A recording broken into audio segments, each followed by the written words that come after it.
एक बार की बात है, एक बहुत बड़ी आर्ट गैलरी ने कॉन्टेस्ट डिक्लेयर किया।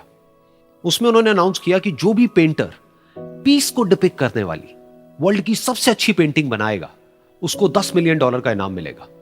यह बात पूरी दुनिया में फैल गई और पूरी दुनिया से हजारों पेंटर्स ने अपनी अपनी पेंटिंग भेजी उस कॉन्टेस्ट में पार्टिसिपेट करने के लिए। उन हजारों पेंटिंग्स में से जो इस कॉन्टेस्ट के जजेस थे, उन्होंने फाइनली 100 पेंटिंग्स को शॉर्टलिस्ट किया और उन 100 पेंटिंग्स की एक एग्जीबिशन लगाई। उस एग्जीबिशन में इन सारे पेंटर्स को तो इनवाइट किया ही किया, साथ ही साथ मीडिया वाले भी बैठे हुए थे और मीडिया वालों के साथ हजारों लोगों की भीड़ भी जमा थी।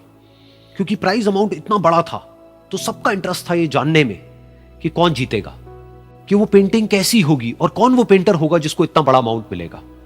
फाइनली वो दिन आ ही गया। वहां पर सारी ही पेंटिंग्स देखने लायक थी और एक से बढ़कर एक थी। उसमें से कुछ पेंटिंग्स थी जहां पर सबसे ज्यादा भीड़ थी। जैसे एक पेंटिंग थी जहां पर एक बिल्कुल साफ पानी की नदी बह रही थी, जिसके पीछे कुछ पहाड़ थे, उसके ऊपर बर्फ जमी हुई थी और पीछे से सनराइज हो रहा था। एक और पेंटिंग थी जहां पर पेंटर ने पीस को डिपिक्ट किया था फुल मून नाइट के थ्रू, यानी कि एक बिल्कुल पीसफुल लेक थी जिसका पानी बिल्कुल स्टिल था, इतना स्टिल कि उसके अंदर आप रिफ्लेक्शन देख सकते थे आसपास में जो भी कुछ था उसका, बिल्कुल एक मिरर की तरह। और बिल्कुल डार्क आसमान में कुछ तारे चमक रहे थे और एक चांद चमक रहा था। उसके अलावा एक पेंटिंग थी जिसमें बिल्कुल सफेद बादल थे, नीला आसमान था और बिल्कुल हरी हरी घास थी। यानी कि सारी ही पेंटिंग्स ऐसी जिसको देख करके ही मन शांत हो जाए। तो कॉन्टेस्ट बहुत ही टफ था क्योंकि सारी पेंटिंग्स एक से बढ़कर एक थी। तो जजेस के लिए शॉर्टलिस्ट करना कि कौन सी पेंटिंग बेस्ट है, that was very very difficult. लेकिन वो मोमेंट आ ही गया जब जजेस ने अपना माइंड मेकअप कर लिया और एक पेंटिंग को इन सारी पेंटिंग्स में से सिलेक्ट कर लिया और उस पेंटिंग को एक बड़े से कर्टेन के पीछे रख दिया।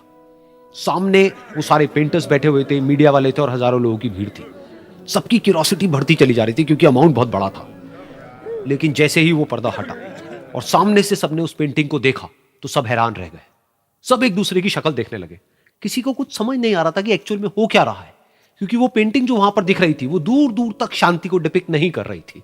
तो सबको लगा कि शायद उस आर्ट गैलरी से कोई गलती हुई है या जजेस से कोई गलती हुई है और किसी गलत पेंटिंग को वहां पे रख दिया है। तो कुछ पेंटर्स एक साथ गए, जाकर के उस आर्ट गैलरी के ओनर से मिले और जाकर के उससे पूछा कि क्या ये कोई गलती है, गलती से कहीं कोई गलत पेंटिंग तो आपने वहां पे नहीं रख दी है। तो आर्ट गैलरी वाला थोड़ा सा मुस्कुराया और बोला, नहीं, ये पेंटिंग बिल्कुल ठीक है। जजेस ने इसी पेंटिंग को सिलेक्ट किया है और यही पेंटिंग आज की विनर है। सारे पेंटर्स ये जवाब सुन करके गुस्से से भर गए और सबने मिल करके रिवोल्ट कर दिया। और ये देख करके सारे मीडिया वाले अपनी अपनी जगह से खड़े हुए और भागते हुए गए उस आर्ट गैलरी के ओनर के पास में और अपने अपने माइक्स उनके मुंह के आगे कर दिए। तो अगेन वो आर्ट गैलरी का जो ओनर था वो हल्का सा मुस्कुराया और उसने कहा कि मुझे कुछ बोलने से पहले एक बार इस पेंटिंग को आप लोग ध्यान से देखिए, थोड़ा पास से देखिए, शायद आपको कुछ ऐसा नजर आए जो दूर से नजर नहीं आ रहा है। क्योंकि आप सबने एक चीज तो देख ली कि इस पेंटिंग में आंधी है, तूफान है, चारों तरफ सब कुछ तहस नहस हो रहा है, आसमान में बिजली कड़क रही है, काले बादल है, ये सब तो आपने देख लिया। लेकिन एक चीज नहीं देखी कि इस पेंटिंग में एक घर भी है। उस घर में एक छोटी सी खिड़की है जहां पर एक आदमी खड़ा हुआ है। ध्यान से जाकर के देखिए, वो जो आदमी खड़ा हुआ है और बाहर देख रहा है उस घर से, उसके चेहरे पर कोई डर नहीं है, बल्कि एक हल्की सी मुस्कान है, एक ठहराव है, एक सुकून है।